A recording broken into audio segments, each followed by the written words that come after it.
Bonjour à toutes et à tous. C'est un grand plaisir pour moi ce matin de prendre la parole devant le peuple de Dieu pour partager le message du Seigneur.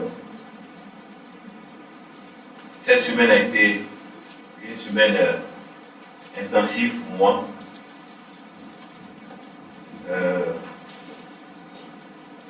Je reviens d'un voyage, j'étais à Bamako et à Conakry pour dispenser des formations en ce qui concerne des agences missionnaires, des structures qui voulaient mettre sur pied des écoles de formation missionnaire. Et on partageait, on est parti dans le but de partager, de donner un atelier sur comment élaborer un curriculum qui arrive à atteindre cet objectif-là. Et également au cours de la semaine, justement pendant que j'étais à Bamako, j'ai reçu une nouvelle, j'ai perdu un ami, un compagnon, un missionnaire. Et je pense que lorsqu'on a eu notre activité ici, du UDH, il était l'un des orateurs qui nous a partagé la parole de Dieu ici. On était très proches. Et cela aussi m'a affecté. Parce que c'était un ami très proche, on n'a pas vu ça venir. Et puis voilà, c'est arrivé. Alors pourquoi je parle de ces deux choses? C'est à cause du thème que je veux partager ce matin, c'est sur la formation spirituelle. D'abord, on ne sait pas quand est-ce qu'on va partir. Moi-même, j'ai eu beaucoup. Donc, ça veut dire, dans le bagage en Afrique, tu atteins mon âge, c'est que j'ai eu beaucoup. Et je pense même que la semaine passée, on a appelé aussi le docteur Malo, Jacques, on n'a pas vraiment la même promotion. Il est parti. Donc, ça veut dire qu'il faut que je me prépare aussi. Mais ça me dit toi aussi, toi, tu ne peux pas rien. Alors, il faut tous se préparer. Parce que ça ne choisit pas l'âge et puis, à n'importe quel moment, on peut partir. Moi, je peux penser que j'ai encore du travail à faire. Mais peut-être que pour le Seigneur, j'ai déjà accompli ce pourquoi il m'a appelé et établi. Et sincèrement, le jour où j'ai fini mon travail, je n'ai pas besoin de rester encore ici. Parce que je crois au ciel. Alléluia. Le ciel existe. Et c'est le meilleur endroit où il faut être. Et le jour où tu as donné ta vie à Jésus, tu t'es déjà qualifié pour aller au ciel. Et Dieu voudrait que tu sois avec lui. Mais il y a une raison pour laquelle nous sommes sur la terre. C'est pour accomplir ses desseins. Et ceci est très très important. Et c'est là-dessus que je veux parler ce matin. Nous sommes là pour accomplir les desseins de Dieu. Nous ne sommes pas faits pour être des êtres comme ça. Vivre notre vie comme nous le voulons. Et puis nous retrouver ici dimanche pour chanter. Et puis prier. Et puis sortir encore aller vivre notre vie. C'est une vie chrétienne médiocre. Nous sommes appelés pour accomplir les desseins de Dieu. Et j'aimerais qu'on voie rapidement dans Actes des Apôtres, chapitre 13. Et on va aller lire après notre texte de base. Dans Actes 13, la Bible nous parle de David.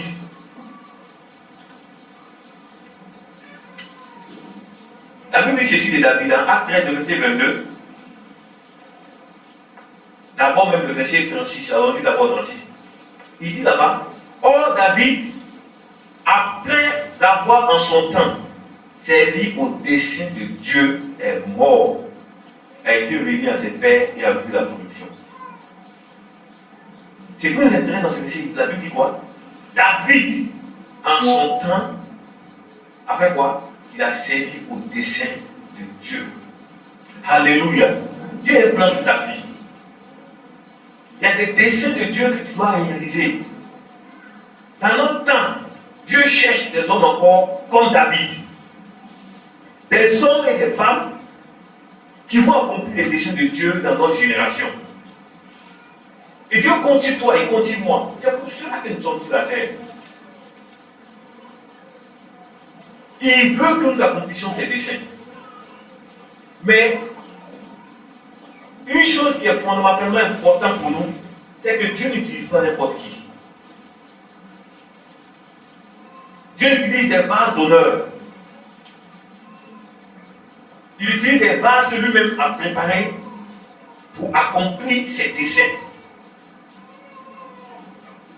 Et c'est de ça que je veux parler ce matin. En d'autres mots, Dieu forme des personnes qu'il appelle à le servir. Dans Marc chapitre 9, la Bible dit là-bas que Jésus voit la foule et il est ému de compassion pour elle. 9,36. Et puis, il se trouve dans cette île, il dit la moisson est grande. La moisson est grande, mais à quoi? Peu d'ouvriers. Mais vous voyez, il ne dit pas aux ouvriers de courir dans sa moisson. Non. Il dit prier le maître de la moisson. Afin qu'il fasse quoi? Qu'il envoie des ouvriers dans sa moisson. Quand bien il y a le besoin, Dieu n'envoie pas n'importe qui. Alléluia. Il envoie lui-même des ouvriers qu'il a qualifiés d'abord. Dieu doit te préparer. Dieu doit te former. Dieu doit te qualifier. Et ce matin, je parle à la jeunesse. C'est important. Tu n'es pas né au hasard. Dieu a un dessein pour ta vie. Et chacun de nous, Dieu veut que nous puissions accomplir ses desseins. Comme le chant nous disait tout de suite. Il a posé des actes pour nous. Il a donné sa vie pour nous. Parce qu'en retour, il veut que nous lui donnions notre vie. Il a souffert pour nous. Il est mort pour nous. Pour que nous vivions pour lui. Donc il y a les desseins de Dieu que tu dois réaliser. Et aujourd'hui, tu dois vivre pour une seule chose. Pour accomplir les desseins de Dieu. Mais tu n'arriveras jamais à accomplir Dieu si Dieu ne te prépare pas. Si Dieu ne te forme pas. Regardez au verset 22 de Acte 13. Puis, l'ayant rejeté, donc parler de Saül, il leur suscita pour roi David, auquel il a rendu ses témoignages. J'ai trouvé David, fils d'Isaïe, homme selon mon cœur, qui accomplira toutes mes volontés. Alléluia. Regardez le témoignage que Dieu rend de David. Il dit, voici un homme qui accomplira toutes mes volontés. Pourquoi Dieu disait ça? Parce que Dieu avait préparé ce jeune homme-là pour ça. Est-ce que quand le temps va venir où Dieu veut t'utiliser, est-ce qu'il pourra dire ça de toi? Aujourd'hui, la formation est tellement vitale. En fait, chacun de nous a le résultat. Quand tu deviendras un homme, pour ceux qui sont plus jeunes, tu seras le. Aujourd'hui, pour nous qui sommes adultes, nous sommes le résultat de la préparation ou des formations que nous avons reçues.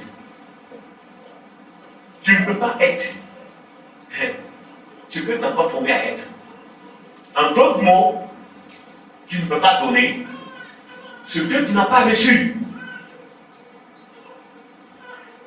Ce que tu as aujourd'hui là, tu es le résultat de ta formation et des formations que tu as reçues. Les jeunes, il y en a qui veulent se marier. Est-ce que tu as été formé? Est-ce que tu as été préparé au mariage? Est-ce que tu sais même pourquoi on se marie? Voilà le problème. Non, les gens se marient, donc il faut que moi aussi je me marie. Mauvaise réponse. Non, quand tu n'as pas de femmes là, on ne te respecte pas. Mauvaise réponse. Il faut avoir un mari, il faut avoir quelqu'un dont tu portes le nom. Ma soeur, mauvaise réponse. Tu ne sais même pas quoi faire le mariage. Mes frères et sœurs, on doit être formés pour le mariage. Dieu a un plan pour ta vie. Aujourd'hui, c'est triste. Mais beaucoup de personnes ont été mises à des postes où Dieu les a établis pour servir notre nation, pour servir leurs frères et sœurs. Mais c'est des lâches, c'est des nuls. Ils ont trahi Dieu. Pourquoi? Parce qu'ils ont bâclé la formation qui devait faire d'eux les hommes et les femmes pour servir la nation, pour servir le dessein de Dieu. Mais ils ont bâclé les formations qu'ils ont reçues. En d'autres mots, il y en a qui n'ont même pas suivi de formation avec Dieu. David a été formé. Et Dieu a trouvé plaisir en lui. Il dit, voilà un homme qui va accomplir mes desseins, qui va réaliser mes volontés. Et à la fin de sa vie, la Bible dit que cet homme-là, après avoir servi au dessein de Dieu, il s'est endormi. Toi, quand tu vas t'endormir, est-ce qu'on pourra dire ça de toi? C'est la même chose qu'on a dit de Paul. Le jour où Dieu a rencontré Paul, Paul savait que quand Dieu te croise, c'est quoi ton objectif? Il dit à Dieu, qui es-tu? Il dit, je suis Jésus. Non, Dieu s'appelle Jésus. Il dit, que veux-tu que je fasse? Vous voyez? Il savait que quand Dieu se révèle à toi, c'est pour ses desseins. Je le répète encore. Le jour où tu as donné ta vie à Jésus, tu as été sauvé pour le ciel. Ce jour-là même, tu as été qualifié pour le ciel. Vous vous rappelez le volet sur la croix? Il a dit à Jésus, souviens-toi de moi. Je lui dis qu'aujourd'hui même, alléluia, c'est pas demain, aujourd'hui même.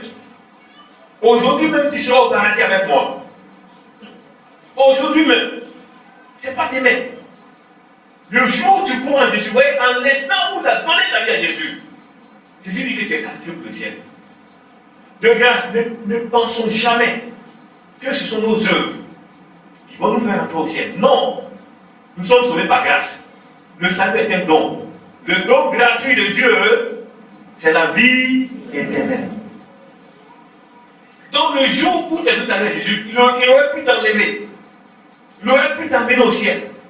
Mais il t'a laissé ici parce qu'il y a du boulot pour toi. Alléluia. Mon frère, dis à ton voisin, il y a du boulot pour toi. Arrête de chômer. Les chômeurs spirituels là, il faut laisser ça. C'est pas normal. Parce que Dieu a du travail pour chacun de nous. C'est pas normal d'être des chômeurs dans la maison de Dieu. C'est pas normal de vivre comme un animal. J'ai écouté un monsieur qui était en train de donner des leçons à des enfants, à ses élèves, c'est un professionnel. Et il disait quelque chose qui était important. Et dans ce qu'il disait, il dit aux enfants que vous voyez, c'est un Nigérien, il dit au nord, là, il y a des jours avant la fête, alors comme les moutons déchets, donc des mois avant la fête, le monsieur paie les moutons avant la fête des tabaxis. Et puis il nourrit le mouton, il engraisse le mouton. Vous savez pourquoi on engraisse? Pour accomplir ses desseins. Oui, le mouton vit pour être mangé. La chair sur laquelle tu es assis là, le banc sur lequel tu es assis là, il est en train d'accomplir ses desseins. Les deux fabriqués pour t'asseoir sur lui. Il est content quand tu as dit, je suis en train de réaliser ma destinée. Mon frère, toi là, qui peut dire est-ce que tu peux dire de toi? Il ne faut pas vivre inutile. Donc il dit on engraisse ces moutons-là. Le mouton pense que le monsieur a même, le monsieur est gentil avec moi. Oh, il ne faut pas qu'on l'engraisse pour le jour de la fête. Jusqu'au jour où on va le détacher. Et il va avoir une machette. Jusqu'à ce jour-là. En fait, il disait ça aux jeunes filles là. Pour les faire comprendre que quand un garçon te donne des cadeaux là, c'est son mouton de tabaxi. Il y a une machette qui t'attend. C'est sur ces dessins comme ça que toi tu veux réaliser, ma soeur. Pourquoi en Afrique on peut te cracher? Il faut cracher où? C'est pas pour ça que Dieu t'a créé. Mais malheureusement, très malheureusement, beaucoup terminent comme ça. Et c'est tellement triste. Il m'aime. Vous voyez le mouton là. On l'aime pour le jour de tabaxi. Bon, on va fermer cette parenthèse. Donc, Dieu a un dessein pour toi. S'il te plaît. Mais il doit te former. Et la formation, vous voyez, malheureusement, et c'est la bêtise aussi, dans laquelle nous sommes tombés, c'est que on pense que la formation, bien sûr, puisque nous sommes le produit de cette formation-là, il y a des séries que je n'aime pas du tout. Bon, je n'aime pas dit ça pour ne pas que j'avoue. Parce qu'il y a des séries là, je n'aime pas. En ce qui me concerne, les amis là, à l'école. Donc, vous connaissez les séries que vous faites. Maintenant, vous voyez, notre formation n'est même pas adéquate. Il faut au moins tout le monde sait ça, tout le monde en parle. On bourre la tête des gens. Ils sont de l'humanité ou diplômés, mais inutiles en même temps. Diplômé, qu'est-ce que tu sais pour mon frère? Il dit, mon frère, moi, il fait tout. Ah, c'est quelle formation tu as reçue et puis tu fais tout à la fois. C'est pourquoi la plupart de ceux qu'on forme là, dès qu'ils sortent, c'est au coup à domicile si ça fait. Mon frère, tu ne fais pas tout. Hein. La formation où on forme, il peut faire tout. Hein. Il peut enseigner français, il peut enseigner anglais, il peut enseigner chinois, il peut enseigner, il enseigne tout. La seule chose que les gens peuvent faire, c'est aller dans l'enseignement. Ils ne vont pas l'enseignement pas parce que Dieu les a appelés à enseigner. Hein. C'est le seul boulot qu'on peut trouver. Donc, qu'est-ce qu'ils font? C'est des bouchers qui vont être infinis. Vous voyez, le boucher pour ouvrir le ventre, c'est pas mal. Le chirurgien aussi ouvre le ventre. Il y a un qui peut faire l'autre, c'est pas comment on le fait. Les gens qui deviennent infirmiers parce qu'il n'y a pas de travail là, ils sont sans pitié. Les gens qui deviennent enseignants parce qu'ils cherchent à manger, nos enfants sont foutus dans leurs mains. C'est malheureux. La seule chose que la nation donne, il a la tête bourrée. Dès même qu'il sort là, il a fait sociologie, il a fait quoi, il ne sait pas, il a fait, il sort toutes les logiques qu'il y a à l'université là-bas. Quand il sort, la seule chose qu'il connaît, il a oublié tout même parce qu'il a fait boileau. Tu lui poses une seule question, tu poses un seul exercice pragmatique devant lui, je ne sais même pas comment on s'en sort. Voilà pourquoi je vous remarquez bien les premiers dans nos classes là. Quand ils sortaient dans la vie, je ne sais même pas se débrouiller dans la vie. On bouge la tête. Il sort avec la connaissance. Mais il est inutile. Ce n'est pas ça que le Seigneur nous a appelé à faire. Le Seigneur veut des disciples qui sont utiles. En d'autres mots, le Seigneur veut de la compétence. Alléluia. Donc notre formation ne doit pas donner seulement de la connaissance intellectuelle aux gens, mais ça doit leur donner aussi un savoir-faire. Quand ils sortent, ils doivent être compétents. Des ingénieurs, ils sont sortis, ils ne peuvent même pas qu'on dépose une brique sur une autre brique. Mais lui, il est ingénieur. Les ingénieurs qui n'ont jamais assisté à une construction, et on va leur donner des constructions à faire. C'est pas normal. On nous enseigne des matières, quand on sort, on ne peut même être commis dans une boulangerie. Mais on sort de l'université, on nous fait sortir en masse. Une formation en série. Quand ils sortent, la tête est pourrie, mais on ne connaît rien. On connaît tout en même temps. C'est pas normal. C'est pas une bonne formation. Donc, on répète ça à l'église. On pense qu'il faut venir à l'église, il faut venir écouter la parole de Dieu. On écoute la parole de Dieu, on écoute la parole de Dieu. On est rempli de connaissances, mais il n'y a aucune pratique. On écoute la parole de Dieu, mais on est inefficace. Inutile. Le mouton, au moins, il mange l'herbe parce qu'on va le manger. Tu es là, tu manges la parole, mon Dieu, rien fait de toi. La tête est bourrée, mais aucune compétence. Quand Dieu nous forme, c'est pour que nous devenons compétents. Alléluia. C'est pour que nous accomplissions ses desseins. Il veut que nous donne le savoir pour pouvoir manifester le savoir-faire. Mon frère, ma soeur, Dieu a un travail pour toi. Quand Jésus a appelé ses disciples, la Bible dit dans Marc chapitre 3, Jésus est monté sur la montagne, à partir du verset 13. Et il a appelé ceux qu'il voulut. Et parmi eux, il a choisi 12. La Bible dit pour les envoyer avec lui. Et pour ensuite les envoyer, annoncer l'évangile avec le pouvoir de chasser les démons. Donc l'objectif de Jésus, la finalité, c'était qu'il puisse les envoyer pour aller annoncer la parole de Dieu et chasser des démons, guérir des malades. Jésus l'a appelé pour faire des hommes qui allaient annoncer la bonne nouvelle. Mais d'abord, il veut prendre du temps avec lui. Il allait les donner le savoir. Il allait les apprendre comment on fait. Donc Jésus voulait des disciples qui sont compétents. Tu sais faire quoi? S'il vous plaît, chacun de nous, tu as un dessein pour toi, il a une volonté pour toi.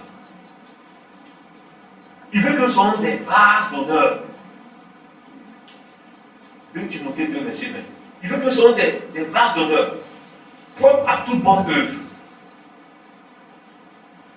C'est l'objectif de Dieu. C'est pourquoi je nomme, pourquoi tu es pressé? On est pressé aujourd'hui, pourquoi? Parce qu'on cherche l'argent. On pense qu'on vit de l'argent. Non! L'argent est un moyen. L'argent n'est pas la finalité. Quelqu'un a dit que l'argent c'est un bon serviteur, mais c'est un mauvais maître. Et Jésus a dit qu'on peut pas servir Dieu et en même temps servir qui? Maman. Malheureusement, quand on dit travail aujourd'hui, les gens voient une maman. Même les chrétiens.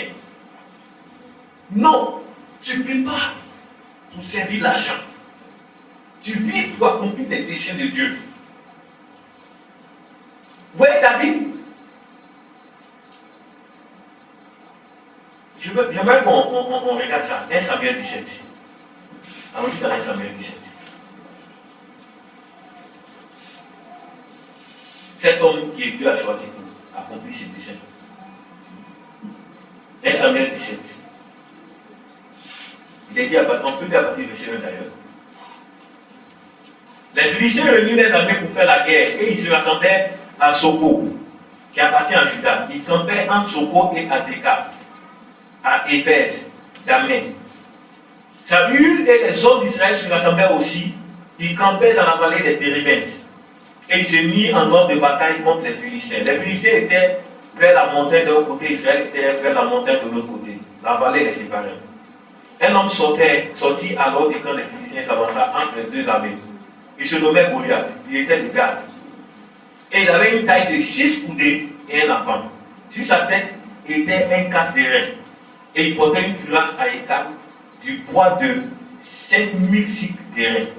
Il avait aux jambes une armure d'airain et un javelot d'airain entre les épaules. Le poids de sa lance était comme une ensouple de tisserand. Et la lance pesait 600 cycles de fer. Celui qui portait son bouclier marchait devant lui. Le Philistin s'arrêtait s'adressant aux troupes d'Israël, rangés en bataille, il leur cria: pourquoi sautez-vous pour vous ranger en bataille? Ne suis-je pas le Philistin et n'êtes-vous pas les esclaves de Saül? Soyez un homme qui descend contre moi. S'il peut me battre et qu'il me tue, nous vous serons assujettis. Mais si je l'emporte sur lui et que je le tue, vous serez assujettis et vous nous servirez. Le Philistin dit encore: je jette en ce jour un défi à l'armée d'Israël. Donnez-moi un homme et nous nous battons ensemble. Saül et tout Israël entendit ces paroles du Philistin et il fut effrayé et saisi d'une grande crainte. Or David était fils de cet Éphratien de Bethléem de Juda, nommé Isaïe, qui avait 8 fils et qui du temps de Saül était vieux, avancé en âge. Les 3 fils aînés d'Isaïe avaient suivi Saül à la guerre. Le premier-né de ces 3 fils qui était parti pour la guerre s'appelait Eliab, le second Abinadab et le troisième Shama. David était le plus jeune. Et lorsque les 3 aînés eurent suivi Saül, David s'en alla de chez Saül et revint à Bethléem pour faire paître les brebis de son père. Le Philistin s'avançait matin et soir et se planta pendant 40 jours. Pendant 40 jours, le défi était lancé devant le peuple de Dieu. Pendant 40 jours, personne ne pouvait le relever. Que Dieu te donne de relever les défis du Seigneur au nom de Jésus. Pendant 40 jours, matin et soir, le Philistin sortait. Isaïe dit à David, son fils: prends pour tes frères cette effa de grain rôti et ces 10 pains, et cours au camp vers tes frères. Porte aussi ces 10 froment au chef de leur millier. Tu verras si tes frères se portent bien. Et tu m'en donneras des nouvelles sûres. Ils sont avec Saül et tous les hommes d'Israël dans la vallée des Térébintes, faisant la guerre aux Philistins. David se leva le bon matin, laissa les brebis à un gardien, prit sa charge et partit, comme Isaïe le lui avait ordonné. Lorsqu'il arriva au camp, l'armée était en marche pour se ranger en bataille et pousser des cris de guerre. Israël et les Philistins se formaient en bataille, armée contre armée. David remit les objets qu'il portait entre les mains du gardien des bagages et courut vers les rangs de l'armée. Aussitôt arrivé, il demanda à ses frères comment ils se portaient. Tandis qu'il parlait avec eux, voici le Philistin de Gath nommé Goliath s'avança entre les 2 armées, hors des rangs des Philistins. Il tient les mêmes discours que précédemment et David les entendit. À la vue de cet homme, tous ceux d'Israël s'enfuient devant lui. Et puis c'est une grande crainte. On peut sauter jusqu'au verset 32. David dit à Saül, que personne ne se décourage à cause de ce Philistin. Ton serviteur ira se battre avec lui. Saül dit à David, tu ne peux pas aller te battre avec les Philistins, car tu es un enfant. Et il est un homme de guerre dès sa jeunesse. Cet homme a été formé. Il était guéri, tout fait. Et depuis son bas âge, il avait été préparé à faire la guerre. C'est un tueur. Toi, tu es un enfant. Tu ne peux pas aller te battre contre lui. Saül avait raison. On ne peut pas affronter les combats de l'Éternel sans formation. Et c'est vrai. Cet homme était un guerrier. Et tous les guerriers qui étaient là, aucun parmi eux n'osait aller contre ce Philistin. Parce que c'était un vrai tueur. Une machine à tuer. Mais regardez ce que David a dit à Saül. David dit à Saül, ton serviteur faisait perdre les brebis de son père. Et quand un lion ou un ours venait en enlever une du troupeau, je courais après lui, je le frappais. Et j'arrachais la brebis de sa gueule. S'il se dressait contre moi, je le saisissais par la gorge, je le frappais et je le tuais. C'est ainsi que ton serviteur a terrassé le lion et l'ours. Et il lancera les Philistins de cet incirconcis comme de l'un d'eux, car il a insulté la main de Dieu. Alléluia. David dit encore, de l'aide m'a délivré de la griffe du lion et de la patte de l'ours, me délivrera aussi de la main de ces Philistins. Et ça dit à David, va et que l'Éternel soit avec toi. Vous allez voir que par la suite, ça va lui donner son armure. Mais David ne peut pas porter l'armure pour marcher. Pourquoi? Il n'avait pas été préparé avec ça. Mon frère, ce dont on n'a pas formé là, tu ne peux pas l'utiliser. Ce que tu n'as pas reçu, tu ne peux pas donner. David a dit non, je ne suis pas habitué à ça. Quand Dieu me formait, ce n'est pas un seul m'a formé. Donc, pardon, prends ça et laisse-moi aller. Il allait avec ce que Dieu lui avait donné. Il a pris son bâton. Il allait contre le Philistin. Il a pris sa fronde, son lance-pierre. Il allait contre ce Philistin. Et il va abattre le Philistin. Il va le tuer avec sa propre épée. David a été formé. Mais seulement il n'a pas été formé à la manière classique des Philistins. David était compétent. Alléluia. Amen. David connaissait son Dieu. Il dit, moi, je gardais le troupeau de mon père. Je prenais soin des brebis de mon père. C'est là-bas que Dieu l'a formé. Aujourd'hui, les jeunes ne veulent pas être formés. Dieu utilise les circonstances de la vie. Il utilise l'éducation de nos parents pour nous former. Il utilise ses serviteurs pour nous former. Les jeunes de aujourd'hui ne veulent pas écouter. Quand tu es chrétien, mais tu gardes toujours le mauvais caractère que tu as hérité de tes pères. On ne faut pas fatiguer. Pourquoi? Pourquoi tu dis là? Tu veux devenir quoi dans ta vie, mon frère? Quand Dieu t'appelle, il doit te former. Et pour te former, il mettra des gens devant toi. Parce que les hommes font partie des instruments que Dieu utilise pour nous tailler, pour nous aiguiser. Il a établi des ministères, il a établi des hommes. Mais maintenant, si toi tu refuses d'obéir aux instructions qu'on donne, tu refuses d'écouter, comment est-ce que Dieu pourra te former? Oui, Dieu dit sa parole. Et c'est par là qu'on va terminer ce matin. Mais sa parole là, elle est dispensée par des hommes. Dieu établit des hommes comme serviteurs de Dieu. Bien sûr qu'il faut examiner ce qu'on t'enseigne. Il faut examiner pour si c'est conforme aux Écritures. Et quand c'est conforme, il faut se soumettre. David, bien que son père était vieux, David obéissait toujours à son père. Son papa l'a envoyé, il n'a pas dit non, moi je suis fatigué, il ne va pas. Non. Il est parti donner la nourriture à ses frères.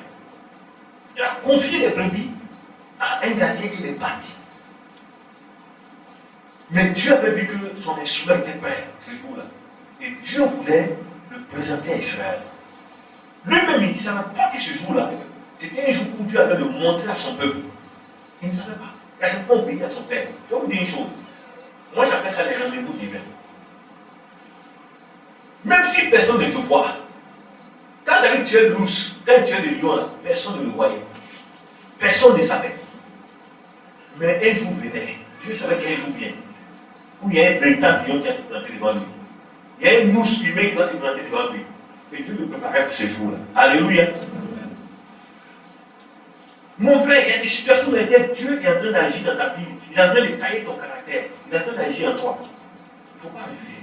Parce que justement, plus du savoir-faire là, il y a le savoir-être. Ton être, ton caractère. Et c'est la première chose que Dieu recherche dans un homme. La formation spirituelle touche d'abord le caractère. Vous voyez, la vie que Jésus est appelé pour être avec lui.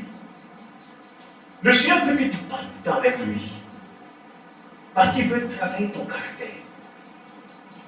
Avant que Dieu donne ses dons et ses talents, avant qu'il leur donne le pouvoir de chasser les démons et d'aller prêcher, d'abord il voulait qu'ils soient avec lui, afin qu'il travaille leur caractère, afin qu'il les taille, afin qu'il les émonde, afin qu'il les façonne. Parce que vous voyez, il y a des jeunes qui sont talentueux et ils savent qu'ils sont talentueux. Et ils deviennent arrogants.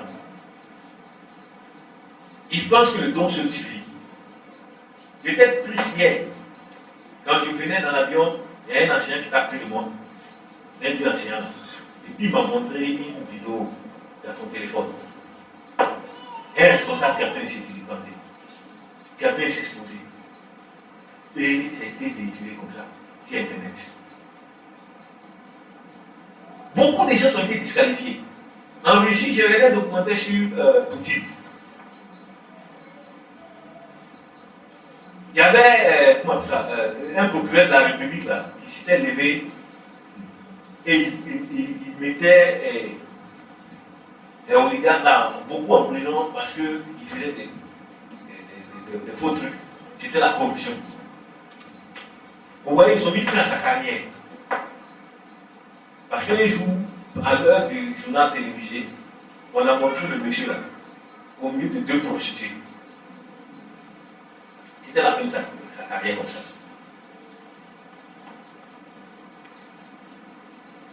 Tu vois, si tu ne laisses pas Dieu te préparer, tu ne laisses pas Dieu tailler ton caractère. Quelqu'un a dit que tes dons et tes talents vont t'ouvrir des portes. Ou vont t'amener en haut, bien haut. Mais ton caractère va te faire descendre. Tes ennemis vont finir dans ta vie. Il y avait un qu'on appelait Descartes, là, je pense, en France. Il était parti pour être, quelqu'un a dit que c'est un bourgeois qui était devant lui, pour être président. Mais c'est sa vie. On a pris son caractère à sa vie et on a disqualifié. Mon frère, il ne faut pas qu'il t'attende tes disgrâces.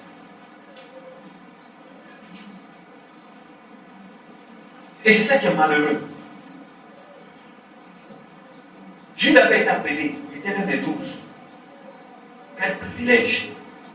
Mais le diable a vu l'amour de l'argent en lui. Malgré tout le temps qu'a fait Jésus là, il n'a pas laissé Jésus toucher cet aspect de sa vie là. La formation que Dieu nous donne. Donc il nous donne de la connaissance, il nous donne de la compétence. Mais avant de donner la compétence, ton caractère, ton être là, c'est important. Il faut laisser Dieu travailler ton être. Jésus a dit à ses disciples, quand il est allé au bord de la mer, il a dit à Pierre, il a appelé Pierre, il dit, suivez-moi. Matthieu 4, verset 19. Suivez-moi. Il dit, et je vous ferai quoi? Pécheur d'homme. Ce que tu dois devenir là, ne t'en fais pas. C'est Dieu qui va te faire devenir ça. Mais ce qu'il attend de toi, c'est que tu le suives. Beaucoup sont venus à Jésus, mais au lieu de suivre Jésus, ils ont mis Jésus derrière et dit à Jésus, suis-moi. Nous traçons notre chemin nous-mêmes. Et nous nous attendons à ce que le Seigneur nous suive. Seigneur, donne-moi ça. Seigneur, donne-moi ça. Seigneur, c'est cette fille-là, moi je veux. C'est cette fille-là, je veux. Seigneur, c'est ce mari-là, je veux. C'est ce travail-là, je veux. On ne demande pas au Seigneur, que veux-tu de moi? Que veux-tu que je fasse? On ne suit pas le Seigneur. Le Seigneur a dit à Pierre et à son frère, s'ils le suivent, lui, s'ils le suivent, lui, il va faire des pécheurs d'hommes. C'est lui qui nous fait. Et son objectif dans sa formation dans nos vies, il va utiliser sa parole, il va utiliser des hommes, il va utiliser des circonstances, des événements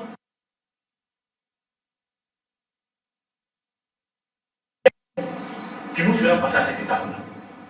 Alléluia. C'est important. Daniel, quel est devenu gouverneur? Dans Daniel 6, la Bible dit que le roi avait établi des satrapes, mais parmi eux tous, il s'est rendu compte que Daniel les surpassait. Alors il a décidé de faire de lui gouverneur.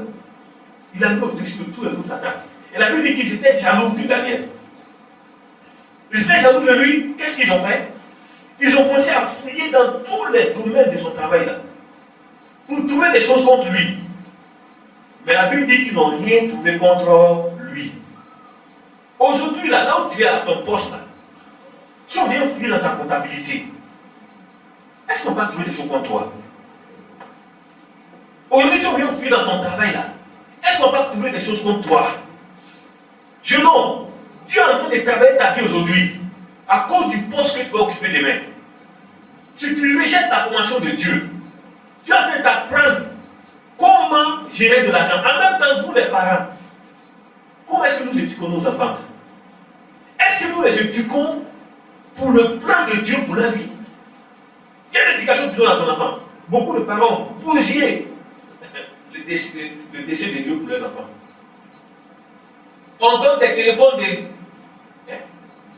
Sur moi, si tu ne sais pas mettre unité, ils ne te donnent pas de téléphone. Tu as payé toi avec tes unités.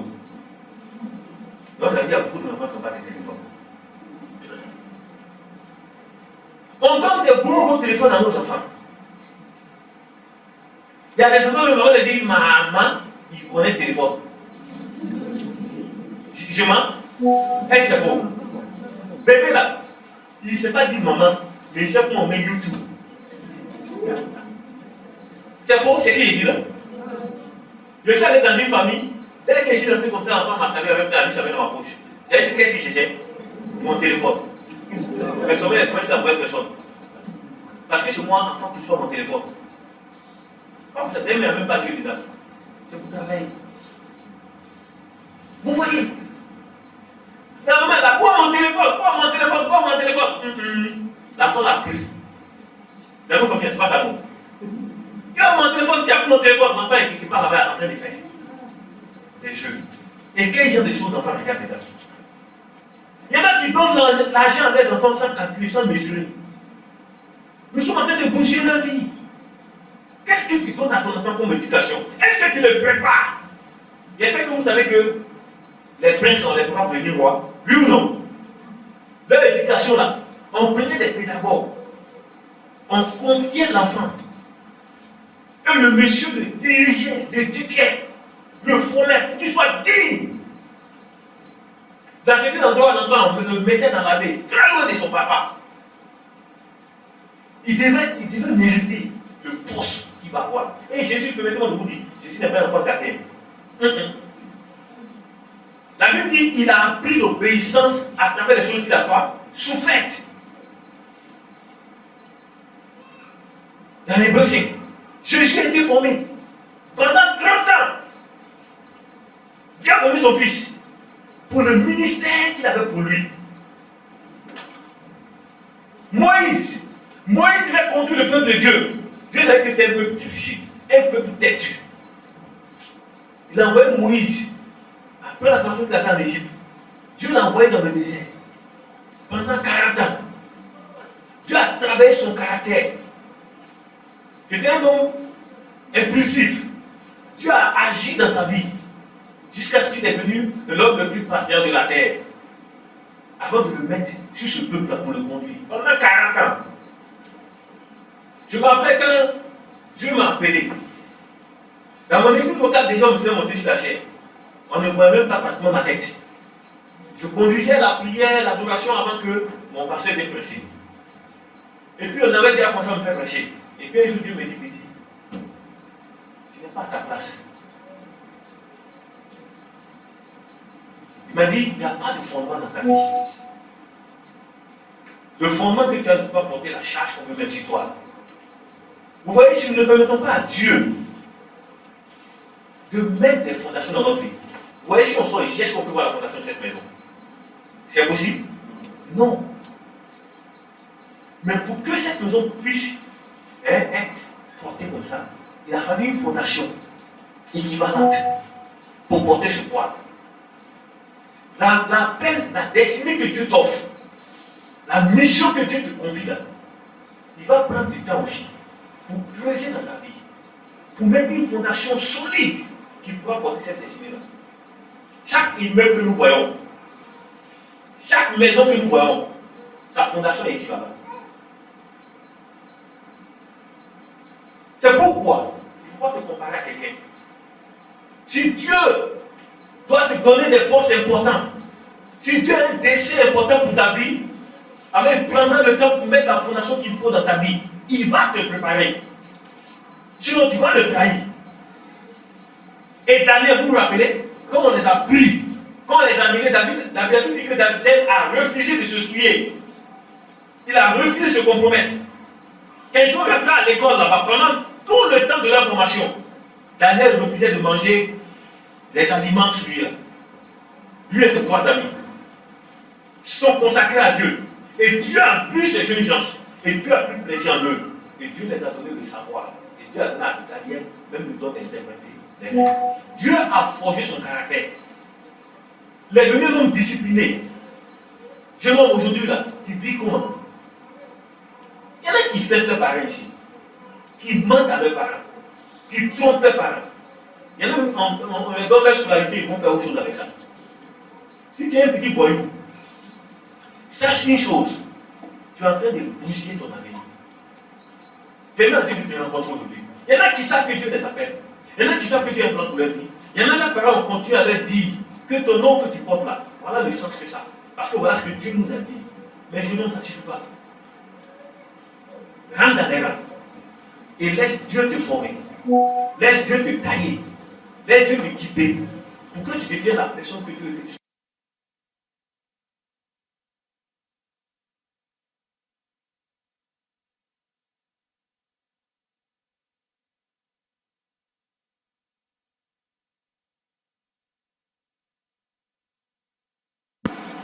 D'abord le chapitre 1, je veux que nous voyons quelque chose. Je vais soutenir à travers la parole de Dieu. Il dit, Paul, apôtre de Jésus-Christ par la volonté de Dieu, pour annoncer la promesse de la vie qui est en Jésus-Christ. À Timothée, mon enfant bien-aimé, que la grâce, la miséricorde et la paix te soient données de la part de Dieu le Père et de Jésus-Christ notre Seigneur.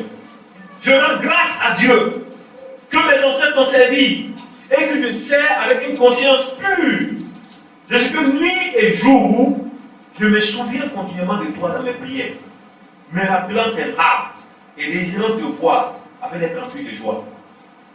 Gardant le souvenir de la foi sincère qui est en toi, qui habita d'abord dans ton aïeul Loïs et dans ta mère Eunice, et qui, j'en suis persuadé, habite aussi en toi.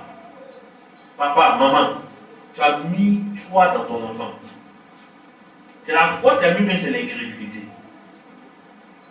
C'est la foi que tu as mis, ou mais c'est la bêtise que tu as nourrie. Par nous sommes responsables devant Dieu. Vous voyez, la foi se communique. Alléluia. S'il vous plaît, les parents qui sont ici, là, si nous avons commencé à rater, redressons la pente. Nos enfants sont des enfants de destinée. Et il faut qu'ils sachent, on l'a chanté ici là, je sais qui je suis. Il faut qu'ils sachent qui ils sont en Jésus. Il faut qu'ils sachent qu'ils vivent pour lui. S'il vous plaît, évitons de nourrir l'égoïsme dans nos enfants. Parce que dans ce monde-là, c'est l'égoïsme qui est devant. Mais plutôt, nourrissons dans nos enfants l'amour pour les autres. En commençant par l'amour pour Dieu. Alléluia. Tu aimeras le Seigneur ton Dieu et tu aimeras ton prochain comment. La Bible dit voici les 2 commandements qui résument toute la Bible. Aimer Dieu et aimer son prochain. On parle de patriotisme, ça fait commencer à l'église. Mais les gens sont égoïstes. L'Afrique souffre de ses leaders. C'est ça qui est malheureux. Dès que quelqu'un monte, il commence à voler. Même les chrétiens voleurs. C'est malheureux. Parce qu'on est devenu chrétien. On est chrétien parce qu'on va dimanche à l'église. On n'a pas laissé Dieu trahir notre caractère. On n'a pas laissé Dieu changer notre être. On n'a pas laissé Jésus toucher notre caractère en profondeur. le fruit de l'esprit ne se manifeste pas dans nos vies. Ce n'est pas normal. C'est pourquoi taillons, aidons Dieu à tailler le caractère de nos enfants. Laissons Dieu mettre sa main dans leur vie. Enseignons-les à aimer Dieu. Enseignons-les à aimer leur prochain. Enseignons-les à prendre plaisir à servir les autres. Il n'y a plus de joie à donner qu'à recevoir. Il ne suffit pas que ce soit de notre tête seulement. Trouvons-les des exercices. Apprenons-les à servir. Dans l'éducation que nous donnons à nos enfants, il faut toucher tout ça. Touchons leur caractère. Permettons au Saint-Esprit de tailler leur caractère. Apprenons-les à faire les choses. Pendant que nos enfants grandissent là, il ne faut pas les nourrir simplement comme des moutons de tabaxi. Il faut les apprendre à faire. Il faut les apprendre à être.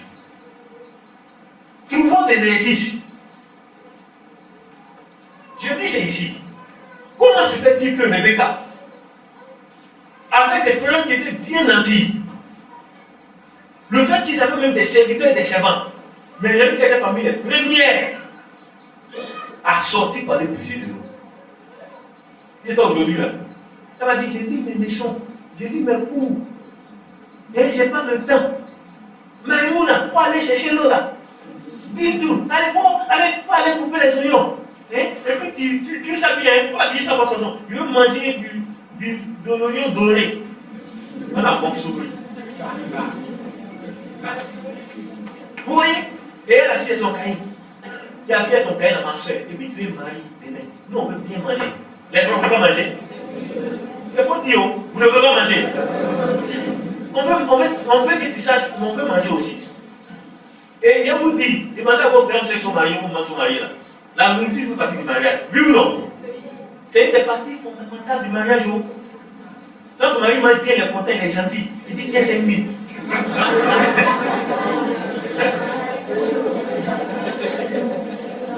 Tu ne sais pas préparer là. C'est dangereux. C'est même pas c'est dangereux. Parce que ton mari va se cacher dans les manger dehors. C'est quel mari qui dit que nous avons les bons, hein? C'est dangereux. Quand un mari dit que nous avons les bons, c'est dangereux. Pourquoi venir nous embêter après parce que vous priez pour moi? Vous priez pour moi. Tu as pris mon mari. C'est toi qui as donné ton mari. Ne laissez pas la tête de vos enfants seulement être bourrée. Que non, je veux que ma fille aille loin. Je veux qu'elle aille loin. Mon ami, que ta fille accomplisse ses desseins de Dieu. Elle n'a qu'à aller aussi loin, aussi haut que tu veux. Mais en même temps, apprends lui à préparer. C'est une femme et elle vit dans notre contexte. Et dans ce qui concerne notre contexte ici, une femme là, ça s'est préparé. Il faut les apprendre la compétence. Le monsieur, quand il a fait sa prière, il vient me le dire, c'est pas une prière magique. Sa prière touchait le caractère de la fille. Il dit, Seigneur, la première fille qui va venir, à qui je vais demander de l'eau, il va dire, mon monsieur, non seulement vous allez boire, mais les hommes qui sont avec toi vont boire, les animaux qui sont avec vous vont boire. Mais tu ne vas pas dire seulement, tu ne vas pas faire seulement, et on va boire l'eau et bien adresser le boire l'eau. Non, mais tu vas faire exactement comme elle l'a dit. Quand Rebecca est sortie, la Bible dit, quand elle a demandé de l'eau, madame, s'il te plaît, et jeune fille, s'il te plaît, elle a dit, monsieur, je vais vous donner les numéros. Et elle l'a fait exactement. Imaginez-vous, 10 chameaux qui étaient là. Elle a fait boire 10 chameaux. Imaginez-vous son seau qu'elle transportait. Elle a fait boire 10 chameaux. Le monsieur, c'est une fille qui est gentille, qui craint Dieu, qui est hospitalière, qui est miséricordieux, qui est bonne, qui est disciplinée, qui est travailleuse. Si cette fille-là n'avait pas été préparée à le faire, ce n'était pas possible. Elle allait échouer à son examen ce jour-là. Et là-bas, le dessein de Dieu pour sa vie s'arrêtait. Est-ce que vous préparez vos enfants à ça? Si David n'avait pas été préparé, s'il n'avait pas appris à Dieu l'ours et le lion, jamais il allait échouer au rendez-vous divin. Est-ce que nous formons nos enfants? Dieu m'a appelé, Dieu m'a appelé. Est-ce que le jour où on va planter Joseph à Pharaon là, est-ce qu'il pourra répondre à des vies? Si même Joseph n'a pas de caractère, il n'allait même pas été devant Pharaon, oui ou non? Il allait terminer chez Potiphar. On allait couper sa tête. Coucher la femme de quelqu'un. Il nous a dit ça ce matin, non? La jalousie là, c'est dangereux. Même la jalousie des pasteurs est dangereuse. Personne veut qu'on touche à sa femme. Vous comprenez? Il allait mourir, je sais qu'il allait mourir là-bas. Mais vous voyez, à cause de son caractère que Dieu avait travaillé, ce jeune homme-là, malgré qu'on l'a vendu esclave, il est sorti de la prison pour accomplir les désirs de Dieu pour sa vie. Alléluia. Dieu l'avait destiné à sauver son peuple et à sauver tous les pays environnants. Et il a accompli sa destinée parce qu'il avait laissé Dieu forger son caractère. Dans toi, tu seras ministre. Tu seras du nombre des voleurs. Tu seras du nombre de nos frères qui vont mener en justice. Ou bien tu seras de ceux qu'on attrape dans des voitures, dans des parkings en train de coucher à la femme des autres. Quand tu seras pasteur, tu vas faire quoi? Tu vas abuser de la femme des gens. Les pasteurs qui prient pour la femme des gens la minuit. C'est ça. C'est pourquoi, qu'est-ce que nous communiquons à nos enfants? Au chapitre 3, regardez, il dit la même chose. Il dit au chapitre 3, il dit, à partir du verset 10, pour toi, tu as suivi de près mon enseignement, ma conduite, mes résolutions, ma foi, ma douceur, ma charité, ma constance, mes persécutions, mes souffrances. À quelle souffrance n'ai-je pas été exposé à Antioche, à Icône, à Lys? Quelle persécution n'ai-je pas supporté? Et le Seigneur m'a délivré de toutes. Or, tous ceux qui vivent vivement qui seront persécutés, mais les hommes méchants et imposteurs sont toujours plus dans le mal, égarant les autres et égarant eux-mêmes. Toi, demeure dans les choses que tu as apprises et reconnues certaines, sachant de qui tu les as apprises. Dès ton enfance, tu connais les 7 lettres qui peuvent te rendre sage à salut par la foi en Jésus-Christ. Toute écriture inspirée de Dieu est utile pour enseigner, pour convaincre, pour corriger, pour instruire dans la justice, afin que l'homme de Dieu soit accompli et propre à tout bon cœur. Si tu veux que ton enfant soit accompli demain et puisse accomplir les bonnes œuvres que Dieu a préparées pour lui, il faut lui enseigner les 7 lettres. Alléluia. Parents, enseignons nos enfants. Enseignons à vivre. Enseignons à agir selon la parole de Dieu. Je sais ta parole dans mon cœur afin de ne point pécher contre toi. Enseignons à nos enfants la parole de Dieu. Jeune homme, si tu as une maman qui peut t'enseigner, enseigne-toi toi-même. Alléluia. Et écoute la parole de Dieu qui t'enseigne avec vérité. Chaque fois qu'on t'enseigne la parole de Dieu, laisse Dieu tailler ton caractère. Quand on demande des gens si c'est venu travailler, viens travailler. Quand tu deviens étudier, viens étudier. Il faut savoir faire. Le service s'apprend. Un enfant qui ne sait pas prendre une assiette pour aller laver, qu'elle a fini de manger, qui ne sait pas aller prendre l'assiette de son papa pour laver. Une jeune fille qui ne sait pas laver sur celle de son papa, il ne peut pas danser dans la salle de mauvais. Une jeune fille qui ne sait pas laver le culotte de son papa, pantalon de son papa. C'est à qui tu vas rendre service? Le service commence à la maison. Une jeune fille qui n'a pas le temps d'aller couper les oignons avec sa maman. Elle va venir quoi dans la vie demain? Le jeune homme qui n'incite pas la moto de sa maman. Quand la moto de son papa, il ne peut pas échouer la voiture de son papa. Mais c'est quoi nous sommes en train d'éduquer chez nous? Qu'est-ce que nous faisons d'eux? C'est malheureux. Tu vois beaucoup de jeunes gens de étudiants, ils ne savent même pas comment on déploie une moto. Ils savent comment on roule. Ils veulent l'essence qui est peut-être venir garer. J'ai vu ça plusieurs fois. Je suis allé dans des camps. C'est malheureux quoi. Je vous assure, on a fini une conférence économique. Et puis je sors, je vois qu'on a lavé ma voiture. Je dis, Seigneur, c'est quel miracle. Qu'est-ce qui est descendu sur les jeunes là? Et c'est quel jeune même? Je voulais savoir c'est quel est ce jeune là. Quand j'ai vu la personne était découragée, c'était un Togolais. Je vous assure. Il était de passage à Ouazzou. Et le jour où il était en train de rentrer chez lui, il a dit à son tuteur de l'amener chez moi. Il est venu chez moi, laver ma voiture encore avant de partir. Et puis il est venu à dire pour moi, il passe à prier pour moi. En ce moment, il fuit dans tous mes entrailles des bénédictions.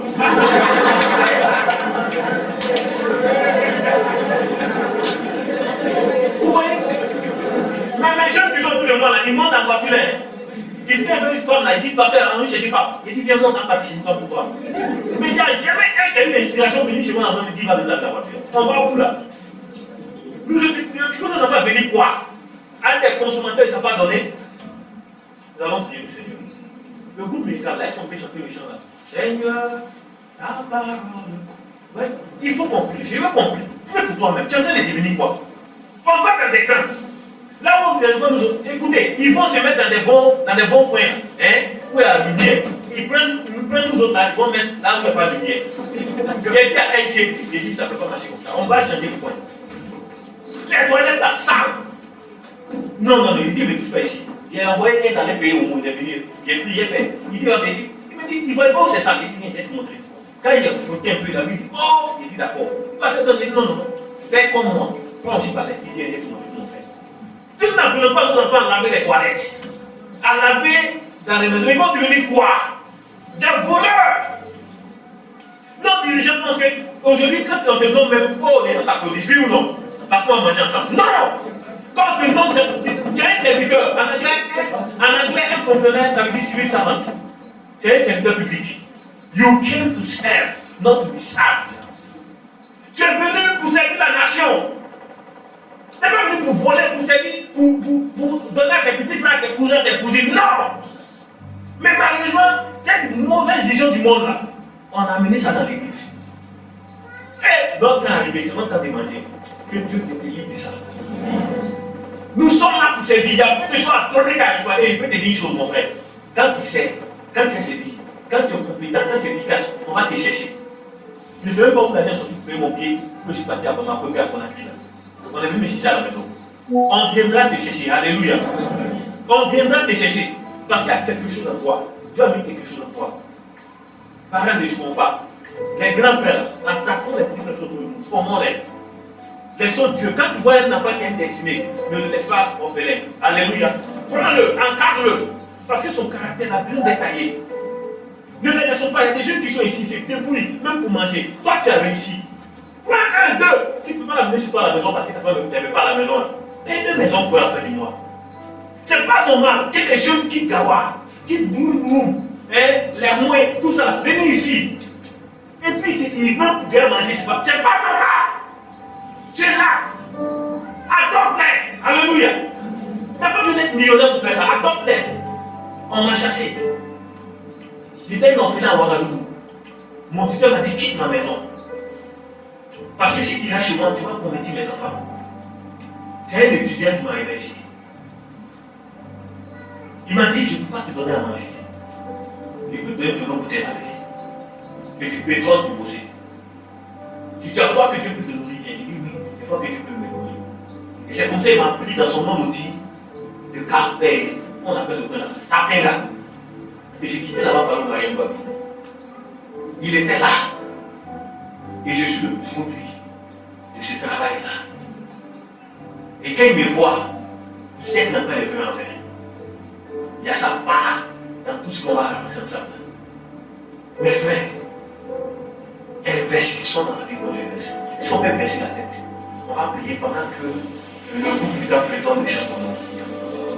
Oh Seigneur, nous venons devant toi.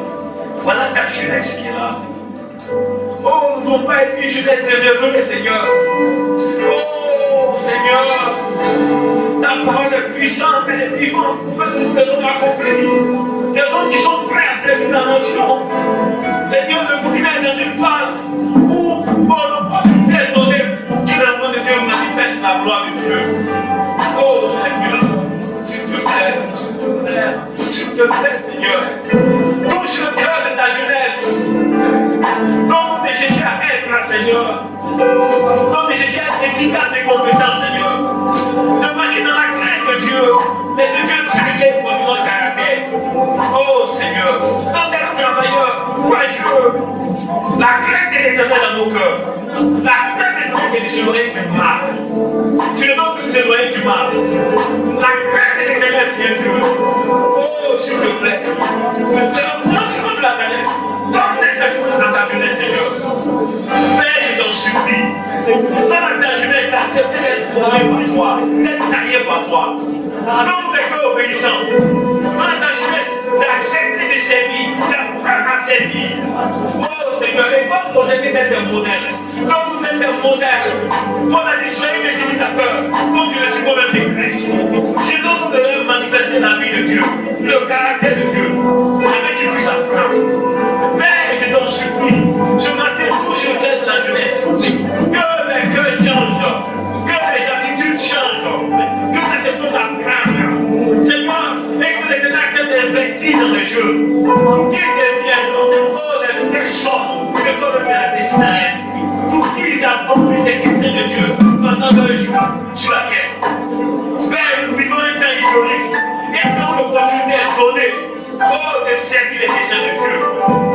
prions, Seigneur. Donne à ton Église de servir les desseins de Dieu. Oh Seigneur, merci de visiter ta jeunesse, Seigneur.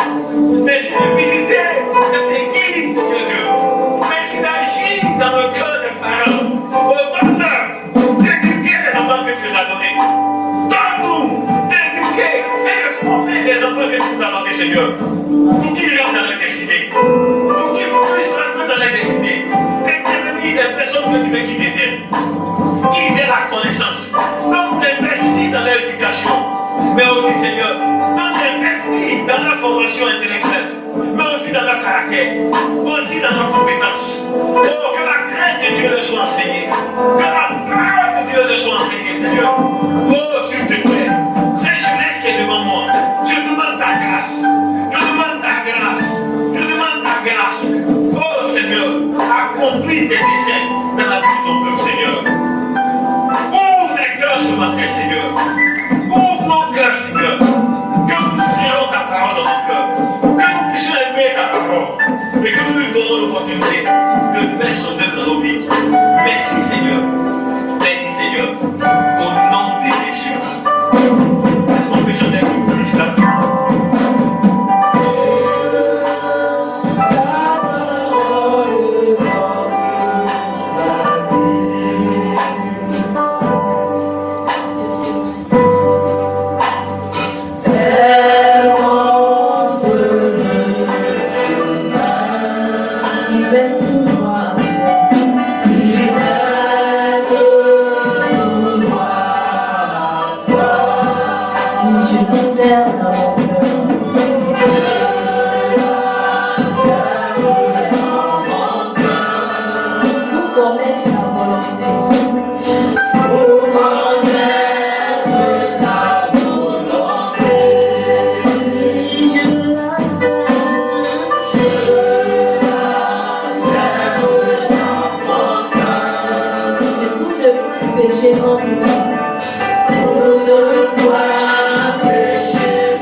péché.